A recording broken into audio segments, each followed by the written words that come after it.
Hello everyone, and welcome to Retro Brick Reviews, where today we will be counting down my top 25 most wanted LEGO sets of winter 2019. Yeah, you're probably wondering why I'm releasing this video in February, when ideally it would have been out in, December. Well, I do actually have a reason for why I'm not telling you what sets from January I wanted until now, because I knew that my original list that I had in December would change drastically after I saw the Lego Movie 2. Because when the movie was good, because I knew it was going to be good, that was obviously going to push up some sets from it that I didn't that I thought were just kind of good. It would push them up from sheer recognition. Some stuff that was in the movie a lot or had some major characters would get pushed up even if it wasn't that great. And some stuff that was pretty good but wasn't too important to the movie might get pushed down a bit. I knew this would happen because it's the same exact thing that happened with the Lego Movie and the Lego Batman movie, so I was prepared. And it happened. So yeah, still could have made this video the day after I saw the Lego Movie 2, or a couple days after instead of several weeks after, but I mean, hey. At least I'm actually making a video for once. I mean, come on, I've made 3 videos this week? That's much better than my standard upload schedule of 2 videos a month. But yeah, I've yammered on long enough about nothing. Now let me yammer on about something, starting with our honorable mention. Welcome to Apocalypseburg from the Lego Movie 2. This set is fantastic, there's no doubt about it. It comes with 12 great minifigures, all sorts of great play areas, just a great display piece, and I'm not getting it. And the answer is pretty obvious, because just a few months ago, I got the huge $400 Hogwarts from Harry Potter, and, well, it's currently just not in my budget to get a $300 set, so I probably won't. It's a great set, but I feel as though, well, there's that, and also I think it is just a bit overpriced. Just comparing this to a lot of other non-licensed or original IP direct-to-consumer sets, I feel as though this probably should have been more like $250, maybe. $300 does seem a bit steep. But anyway, yeah, great set, though. And then we have a dishonorable mention, which is a set I'm probably getting even though I really don't want to. It's Monastery Training from Ninjago Legacy. It comes with 2 minifigs that come in better sets. It's a remake of a crappy $10 set from the Ninjago movie. The best thing is that you get that little spinner handle, and that comes in other better sets. So why am I probably getting this? Because I am very near certainly getting every other Ninjago Legacy set, so, I mean, I would just get this one for completion. Same reason why I had to hunt down that Harry's Journey to Hogwarts polybag from the LEGO Harry Potter line, even though, I mean, it was just a polybag that was basically just some builds that were already in the Hogwarts Express set, just switched around for Harry, and then a build for the cage for Hedwig. Because I needed that to get the line 100% complete for 2018, and it's the same situation here. And this isn't a terrible set, it just doesn't interest me in the slightest. Moving on to our actual list at number 25, we have the Escape Pod vs. Dewback Microfighters from Star Wars Episode 4: A New Hope. Also known to all sorts of grumpy 45-year-old men as Star Wars. And it might also be known to me as known to that by me, or what am I saying here? Give me a second. I also may know it as that, but I digress. In general, Microfighters is a line that I haven't liked too much over the years. I got a couple of the 2014 ones, and then I stopped, because they didn't usually come with too great of minifigures, and I just didn't find them interesting. And this one's no exception in terms of the minifigures. I mean, it is cool to get a Sand Trooper with the new Stormy helmet, but, I mean, the droids are just standard. But what I love about this set is the builds, because normally Microfighters have really lame stubby builds. This set has some really awesome stubby builds. First off, you get the Escape Pod, which is it's not too interesting, but I think it looks good. It's a very well detailed model, and if I get this, since the set's this low like this one, it's more of an if than a when. And then I might just fill up the whole C-3PO sitting in and just use this as a mini escape pod. since it is basically confirmed at this point that the May the 4th UCS set is going to be the Tanty 4, I might just use this as the escape pod coming out, presuming the set doesn't come with an actual escape pod that can be jettisoned. Even then, I might use this one, since that escape pod would either be too big and removing it would cause a huge section of the set to be missing, or it would be really small. Anyway, that's not the main thing. The main thing about this that I haven't even mentioned yet is that awesome dewback. Now, the dewbacks have gotten a bit of a rough time after they were kind of overused using CG in the special edition, but I think in the original trilogy, they looked kind of cool. And this is a really cool design for one. There's no articulation except the head and tail, but, that's more than than the molded ones had, even if... I guess you can also twist this at the feet. And it is built to look like it's in a walking pose. And also it's sand green, which I like, and it's just a very cute dewback, and I prefer brick-built animals over molded ones, for the most part. Unless it's something like the Thestral from Harry Potter, where you need to get in a lot of detail, but with something like this, brick-built is definitely the better way to go, in my opinion, and I much prefer this over the molded ones. And yeah, I just talked for, way too long about this set that's number 25, so yeah, we're in for a long one, folks. Number 24 is the only Overwatch set that made the list, the Dorado Showdown. Now, I've never played an Overwatch in my entire life, and I don't really know anything about it, aside from, I think it's kind of popular with some people, maybe? I think it has a fan base. Also TikTok memes, anyway. So all of these sets I'm having to rank based off of their own merit as toys. And I think this one looks kind of cool. I like the design for the truck with the hidden wheels underneath. I like the building, although it is definitely kind of disappointingly shallow, and I don't get why there are just holes in the walls of the upper floor. They could have at least filled those in with the same panel pieces they used on the bottom. And then the minifigs are pretty good. You get a cowboy man named McCree, you get Soldier, whoever that is, and you get Reaper, who, looks like the Grim Reaper, so that's pretty cool. The Grim Reaper, but with shotguns. Yeah, nothing else much to say here. It's a cool-looking playset that has some cool minifigs, and it's at a good price. Might pick it up. Not sure, though.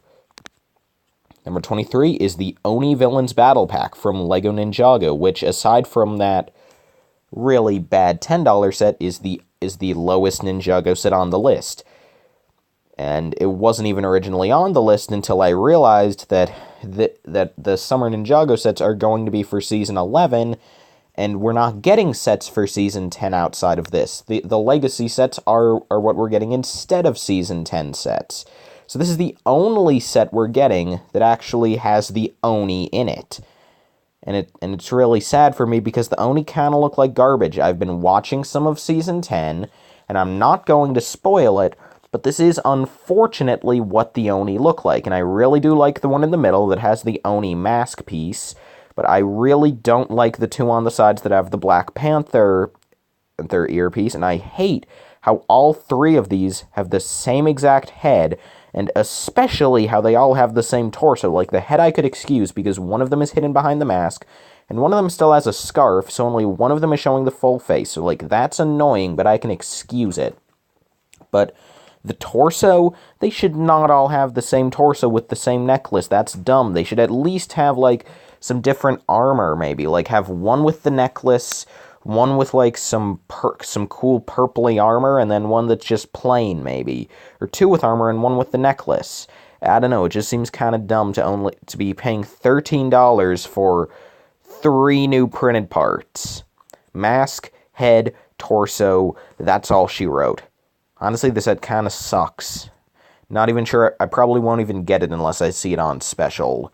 Because so far, the Oni aren't really doing it for me. They're not the most interesting villains. Which, I guess kind of works for what they're going for, but anyway.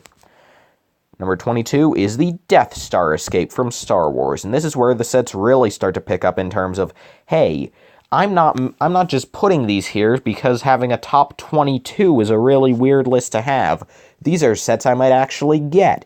And yeah, this set does depict basically the most iconic scene in Star Wars. Heck, you could call it one of the most iconic scenes in cinematic history if you were so bold. The iconic chasm swing from Star Wars Episode 4. Yeah, you could call it A New Hope if you want. And this set is pretty good. It's another one of those $30 Star Wars playsets we've been getting, and honestly, unlike most of them where I feel as though the $30 price point is not deserved and it should be like $20, this set looks like a $30 set, and my main complaint is that I feel as though maybe they should have made it bigger and made it like a $40 or $50 set, because what we get here is pretty good. You have this chasm, and you can fold the set open to make it bigger. You can also fold it closed and extend the bridge to make it so that it's just like an area where they walk across the bridge, which I think is cool. You have a platform for the Stormy. You have a play feature with the closing blast door. You have a mouse droid. They can swing across the chasm, although I have seen in reviews from other people that can be a bit difficult to pull off. Yeah, it's cool. Also, minifigs are cool. You get Luke, who has a Stormy belt, Leia, who has a new face print that's not too good, and also this figure will be coming in the UCS Tantive 4 just with a new dress piece, and you get the new big helmet Stormy. However, there are a couple problems with this set that, while they are easily remedied, do bring it down a bit. Like how the chasm is 1 centimeter deep. Like, could they really not have just given us some extra parts to just raise the build up a bit, or even better, just don't give us those black plates at the bottom. Just, if you don't have the black plates at the bottom, then the model just feels like that just gives the feeling that there's nothing below them, even if there is a table just a tiny bit below them. Just having the plate makes it feel like there's no risk if they don't make the swing. And also, I feel so maybe there should be something in the background. And yeah, I know I'm nitpicking, but I'm just saying, it does feel a bit bland to not have any background to the scene. Still, though, it's a good Star Wars set, one of the best Star Wars sets, honestly, in a while. One of the best play sets in a while, definitely. Yeah, cool stuff. Just wish they did more in Death Star interior stuff like this at cheaper prices. Because I would pay, like, because I would really love it to get the tractor beam scene as a playset. Just saying. Moving on to number 21, we have Emmett's Thricycle. And yeah, it's Emmett's Thricycle. You also get a Duplo Invader and a gas station build. You get Emmett and Planty as figures. Not much to say about this one. It's Emmett's Thricycle from the movie. It was a kind of funny thing. Kind of wacky. I like it. Number 20 is a set that I remember in my analysis of the LEGO Movie 2 sets. I said that there was no reason I would ever get this set. It's the worst set of the line. It's a random brick box that's way too overpriced, yet here we are. Queen Whatever's Build Whatever box. Yeah, I gotta say, good job, LEGO. You made Queen Whatever such a great character that I think is just one of my favorite parts of the movie. I love Queen Whatever. And then you make it so that this is the only way to get her normal form, because you get her as a horse in the $20 set, and that's cute, but that's not what she normally looks like. It's just in that one quick scene where she's introduced. And then in all the other sets, she's a really mini thing, so this is the only way to get a normal Queen Whatever. And I mean, it's pretty good. You get 5 different expressions, or well, I guess 4, because one of them has the same sort of face style with the 2 separate eyes and the one side printed mouth as the horse. But still, you get 4 or 5 faces, depending on how you look at it. You get a lot of cool bricks, and what's great is that you get 15 builds here, most of which are pretty good. My favorites being the rocket ship and bat from Bag 5. But even after building these, I've seen that you get like a ton of extra parts left over, so you could build really whatever you want to, which, is kind of poignant here.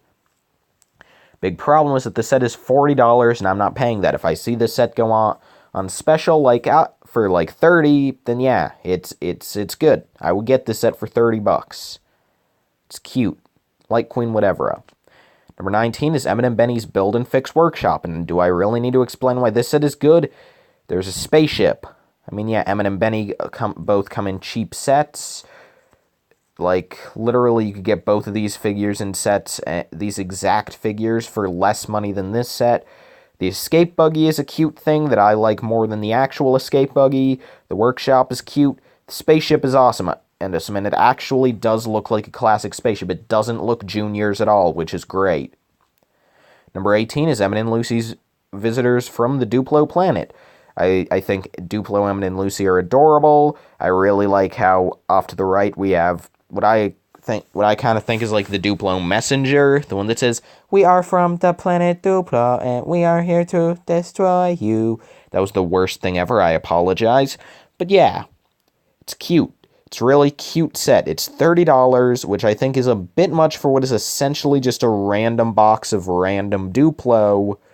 Just comparing this to other Duplo sets, that's a bit pricey, but yeah, I think it's cute. Number 17 is Jay's Stormfighter from Ninjago, and while most of the Legacy sets are downsized versions of previous sets, or maybe just slightly upscaled, but basically the same scale, this thing is way bigger than the old Stormfighter, and it shows, as this is a really cool set. It looks great, it's really imposing. The feature where the wings fold open and reveal a bunch of blades is so much cooler, though I can't show it here because, well, that would be kind of unfair to all the other sets, since aside from number 1, I'm only showing one picture, which is also how I did it with my last Most Wanted video, so that's probably how I'll just keep going through with this. But yeah, one lame thing is that there's no exclusive minifigures, but that's just a minor thing that unfortunately is a problem with most of the Legacy sets. Moving on, number 16 is Battle Ready Batman and Metalbeard. So far, it looks like it's going to be the only set aside from Apocalypseburg to include the Apocalypseburg Batman, and while it is really lame that LEGO is keeping the version with double molded arms and legs exclusive to Apocalypseburg, and we have a cheaper version here, I actually kind of prefer the look of this one. I don't really like all the brown on the one in the movie. I really do kind of like this simpler design. Metalbeard's crab mech is kind of lame, though. Batman's throne is a terrible build. Star is good, though, like the Star, and I feel as though I could probably use the parts from this Metalbeard to make something cooler. Like, not a crab mech, maybe like the start of an actual Metalbeard mech. Maybe it would help if I were to combine this with all of the leftover brown parts and ball joints that'll inevitably be left over from the triple-decker couch that comes out in the spring, so it won't be making an appearance in this video. Yeah, anyway, number 15 is Rex's Rextreme Off-Roader, which is a set that comes with Rex Danger Vest and a Velociraptor. Pretty cool stuff. I mean, the build is kind of lame, the Planimal is alright, but yeah, Emmett and Rex are good figures, especially Rex. This is the cheapest set to get Rex in. And you get a Raptor, which is also the cheapest way to get one of those, and I do like the blue Raptors. Cool Jurassic World reference. If you haven't gotten it yet, it's because the main raptor in Jurassic World is named Blue, and these raptors, which are being trained by Chris Pratt, also are blue. It's a funny joke. Number 14 is Kai's Blade Cycle and Zane's Snowmobile, and that is what this set is. You get Kai's Blade Cycle, albeit slightly less stylish, and Zane's Snowmobile, albeit slightly more stylish. And, yeah, you get a couple of Venomari. Really lame how in Legacy the only Snakes tribe we get is Venomari. Like, seriously, even if you didn't feel like reviving any other new molds, you could have literally recolored these and given us Hypnobrai as well, which would have been so much cooler, since I like the Hypnobrai. There's really nothing cool about the Venomari. There are no memorable characters. Whereas, like, the main antagonist for the first few episodes of Season 1, and really a major antagonist for the rest of the show up until episode, I want to say 22, was Scales, who is a Hypnobrai. And I just really love the Hypnobrai. Why couldn't they have put at least Scales in one of these sets? And I know he would have needed a new head mold, but he's worth it. He's one of the main characters of classic Ninjago. I need to stop talking about the snakes and talk about the actual set. I mean, I like the builds, cool transforming feature on the blade cycle. Yeah, cool beans. Number 13 is the only time you'll ever see a polybag in one of these videos, probably. It's Emmett's Peace Offering from the Lego Movie 2. Now, this comes with a pretty cool version of Emmett. It's the one that comes only, the other sets it comes in are the Dreamhouse, Rescue Rocket, and the Junior set, so I think this is a pretty cool figure to get for such a cheap price, and it's probably my favorite Emmett print from the movie, but also I really like the build, and I'm not going to tell you why I like the build, but trust me, if you've seen the movie, you know. Number 12 is the LEGO Movie 2 collectible minifigure series. Now, I just finished up the LEGO Harry Potter series, so expect a review on that coming relatively soonish. So now I can move right on to this blind bag series after maybe, taking a couple of weeks to recuperate. But yeah, by the way, if you're wondering why it took me like 6 months to complete the Harry Potter series, it's because it took me forever to actually find a store or that had the figures still, since like everywhere in my area was just gone. Eventually I gave up and just went to that Target event a few days ago, the LEGO Movie 2 event, so I could get a free Emmett vest, which I'm wearing right now. I have no regrets. I lead a very fulfilling life. Anyway, and they just happened to have like 100 of those figures at the checkout, even though I called like every few weeks to ask if they had any figures, and they always said no. I guess for some reason they didn't know they had them at the checkout. Or maybe I'm just really annoying and they hate me after calling them so much, so they decided to just lie to me. Either way, this series is pretty great. If I had to pick some favorites, all 4 Wizard of Oz characters are fantastic. Apocalypseburg Benny is the kind of reprinted figure I wouldn't normally like, but I mean, it's Benny. I can't be mad at Benny. Also, that robot arm being here means I don't have to get that terrible set with Metal Beards, like Tricycle, not the Tricycle, the Tricycle. Anyway, Apocalypse Abe isn't a figure that I'm super fond of, but I think he's tied to probably one of my favorite jokes in the whole movie, so I mean, he's fine. It's great to get a new Lord Business, so I might get, President Business. Candy Wrapper's just a pretty cute figure. Lucy I might get if I don't get that Sparkle Spa, because I really like her hair. Emmett, Flashback Lucy, Emmett has a great new hairpiece and a great new face. Unikitty, it's great to finally get an updated version of the Cloud Cuckoo Land Unikitty face, because while this is a really lazy Unikitty, that is like clearly what this is. This is an update of the original Unikitty face, and it looks very similar to the Unikitty face that was available at Comic-Con 2014. So I might get this figure and just use it as a replacement for my Cloud Cuckoo Land Unikitty, so I can finally not be creeped out whenever I look at that set. Oh, and also Vest Friends Rex is pretty great, and I know I just named nearly the whole series, but that's because they're all really great for the most part. The figures that are kind of lame, if I had to pick some, are the Swamp Creature. He's just not interesting. The Battle Ready Lucy, because she's just a really lame reprint, sort of like Draco in the Harry Potter series, because they did the bare minimum to make her exclusive. They gave her a new mold, which I know isn't the bare minimum, but they could have at least given her a new face print as well. It just seems lazy to me. Take Emmett and Rex, for example. They changed all they could. They gave Emmett a new mold, new face print, and they gave Rex new mold, new face print, and new legs. They really did all they could to make them exclusive. Lucy, it just kind of feels like they phoned it in. Anyway, let's move on, since this isn't a whole video about that series. Number 11 is the Ultra Dragon from Ninjago. Biggest problem with this one is no exclusive figures, but the dragon itself looks really cool. I really love the wing flapping function. All 4 heads look great. Yeah, it's a cool thing. Probably could have been a bit cheaper. I know $85 is a good price for the part count, but I feel so just looking at the fact that it's all just one dragon, maybe more like 75 or 80. I don't know. 85 seems a bit much, especially since there is a set with over 100 pieces more than this, yet it's $5 cheaper, and that one comes with more minifigures. So I don't know, kind of feels like this one has the price a bit higher than it should be, purely based on the fact that they know that a lot of early Ninjago fans loved the original version, so they're going to get the new one, and hey, they're right, I loved the old Ultra Dragon. Then again, I also loved the Great Devourer, and they're not remaking that, so that's sad. Anyway, moving into the top 10, here we have Ultra Caddy and Warrior Lucy. Ultra Caddy is adorable, I gotta say. Not so much in the movie as here, But I mean, hey, that's just something good for this set.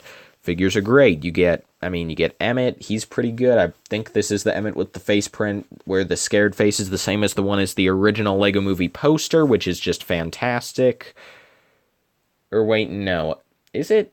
No, I think that's the one that comes in the Sweet Mayhem Sistar Starship, and I think this face print is the one that's a remake of I don't remember which face this is, I'm sorry. Lucy is great. She comes with the Never Stop sign. The Duplo Invader is a cute boy.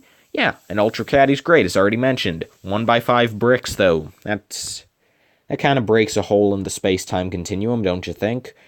Number 9 is the Monastery of Spinjitzu, that comes with all the ninja.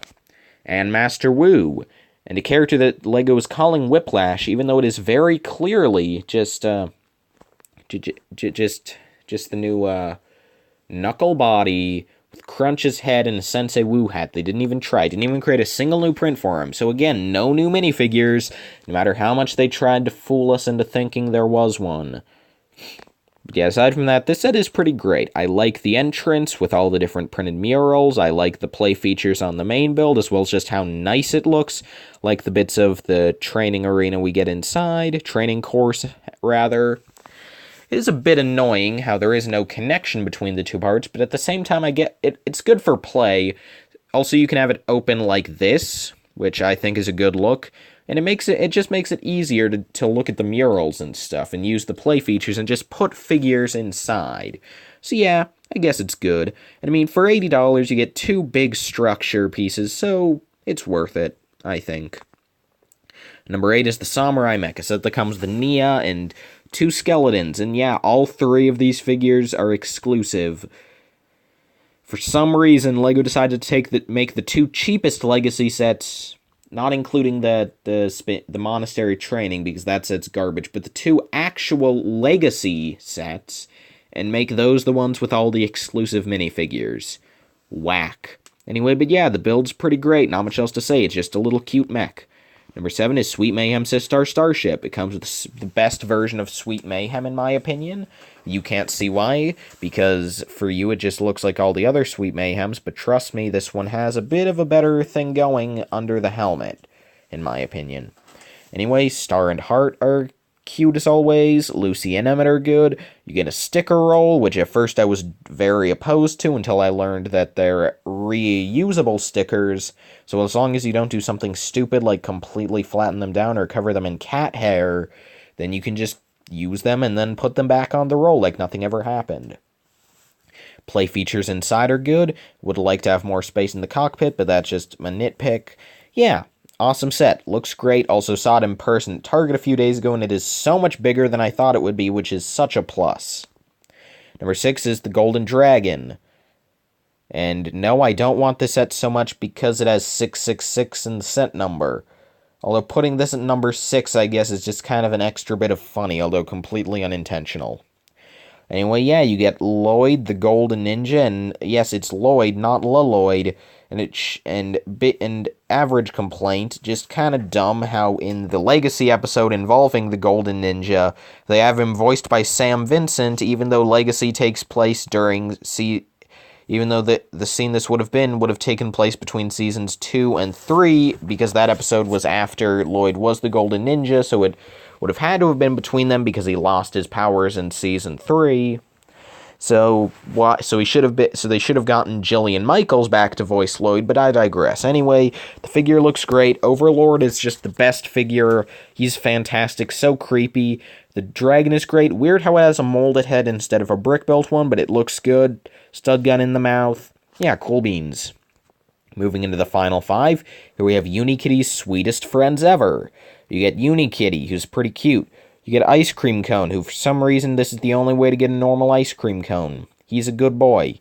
Kind of a bit happy compared to his movie counterpart. Definitely not as prudish. I like him, though. And then Chocolate Bar, who for some reason doesn't have a mouth, but I can excuse that, since, I mean, it's not too big a detail. It would just be a black squiggly, so I don't really mind that they didn't include it.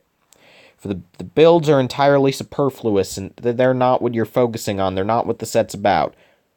So forget they even exist. The set's about the 3 figures, and they're good. Number 4 is Benny's Space Squad, a set that comes with only one tiny spaceship. And unfortunately, there are no big spaceships in the LEGO Movie 2 line. Now, luckily, I have the original spaceship, and believe you me, I'm probably going to get 2 of these sets, one to go with my LEGO Movie 2 setup, and one to just have some more astronauts to go with that. But, yeah, my biggest problem with this set is just that there isn't another big spaceship for it to go with, because this is a wonderful battle pack by itself. You get Benny, Lenny, Kenny, and Jenny. And Jenny, believe it or not, isn't the pink one, which, I mean, is perfectly fine, and I didn't even know why basically every other YouTuber ever has brought up how weird that is, and I don't know why I'm bringing up how not weird that is. I'm sorry, guys, I need to go to sleep, it's really late. Anyway, but yeah, cool beans, cool stuff, nice callbacks to other stuff. Great new design for the helmets, and we get a pink boy. Number 3 is the highest Ninjago Legacy set on this list, Cole's Earth Driller, a remake of a set that I really didn't like. I mean, the Earth Driller itself now is pretty cool. You have some stud guns, the drill turns when you move it along, which might have been the case with the old one, but unlike the old one, this one doesn't look like a rectangle from the sides. You have differently sized wheels, really cool looking printed cockpit, room for 2 figures, you can spin the drill even without moving it. That's cool, but I mean, the main thing here is the Giant Stone Warrior, something I've wanted since the day I saw episode 20 on Cartoon Network. Back in, when would it have been? I know it was later. I want to say, June 2012? I know I had to wait, at least a month after episode 19 before they released episode 20. Yeah, it's so great to finally get this guy, and it's great that he looks so fantastic. Not much else to say beside that, just a really wonderful figure. And part of a really wonderful set, which comes with some great figures, which I know I haven't really been mentioning the figures in Ninjago Legacy a lot outside of those 2 small sets, but that's because there's really nothing to mention outside of those 2 small sets. Number 2 is introducing Queen Whatever Wannabe. Wannabe. Don't know why I pronounced it wrong. Anyway, and yeah, I know that I put the other Queen Whenever set on this list, but just because that set is getting brownie points doesn't mean that this set isn't great. Because, I mean, well, sure, this set doesn't include the main version of Queen Whatever, a normal face. I think the horse is just adorable. I love the horse design. She's so cute. And then Banana Man is just wonderful. And I didn't learn until I read the credits that he is apparently voiced by Ben Schwartz, who is the future fastest thing alive.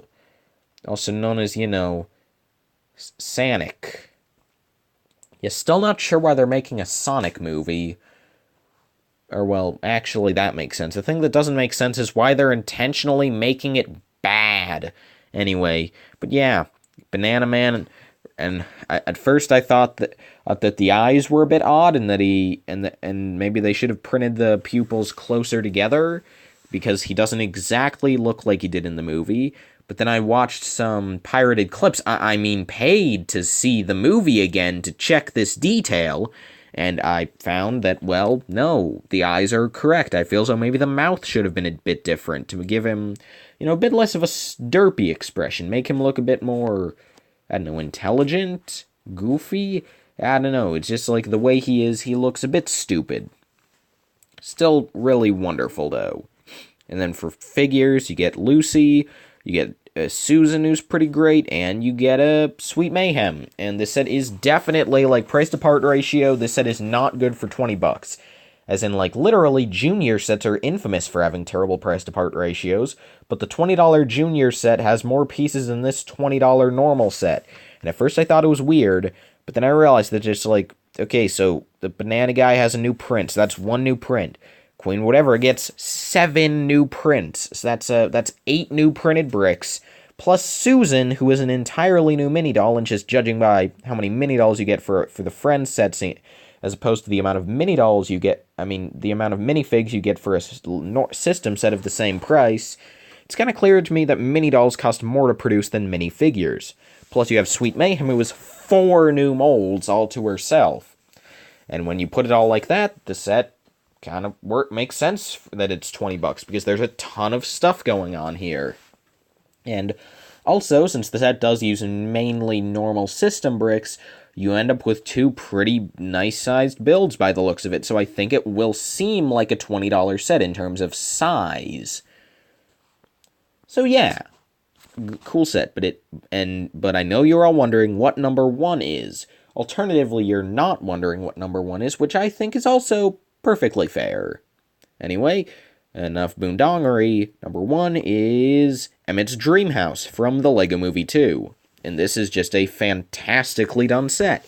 The house itself looks very cute, very classic. One very minor complaint is that I feel as though maybe it should have been built on a green plate instead of a tan one. Like, I get that the tan is there because it's Apocalypseburg, but I might be wrong, but if I remember correctly, Emmett had built the thing on a standard green base plate. So I kind of would have liked to get the green in there. I don't know, just a minor nitpick, but everything else is great. We are missing the porch swing, but this does have to be a 2-in-1, so I guess that's fine to omit. The house itself looks great. I like all of the junk off to the side. I know it is just them using up extra parts, but I think it looks good. Figures are great, especially the Rex figure is fantastic, and Unikitty as well as you can rebuild Unikitty. You get tons of great accessories, you get plenty. The interior, as you can see here, is great. You have a room for Unikitty, you have a sitting room with Emmett and Lucy, and their little single-decker couch, which is a bit strange, I will admit. I'm a bit ashamed of Emmett for only giving us a single-decker couch this time around. And then we have the TV, which is completely not working, which I guess makes sense in Apocalypseburg, and you also have a dining room, which is pretty cute. Oh, and then you have the rescue rocket. You can see Rex here, as well as the ship zooming in and the blur effect LEGO put on the image, making it look like the thing is emerging from a Sonic the Hedgehog popsicle. Yeah, that's really all I have to say about that set. It's a wonderful set. Great stuff. Every set I've mentioned here is pretty wonderful, except that Monastery training set. Also, some of the lower numbers on this list are just kind of okay. So yeah, that was my list that took way too long for me to talk about stuff that you don't care about. So thank you all so much for watching this video. Just kidding. None of you watch this video. Why would any of you watch this video? Why would anyone watch this video? Like, if you're watching this video right now, I have the utmost contempt for you. I'm just kidding. Thanks for watching. Hope to see you in my next video, whenever that is. Hopefully soon, but I can't guarantee. See you all next time, I guess. Yeah, but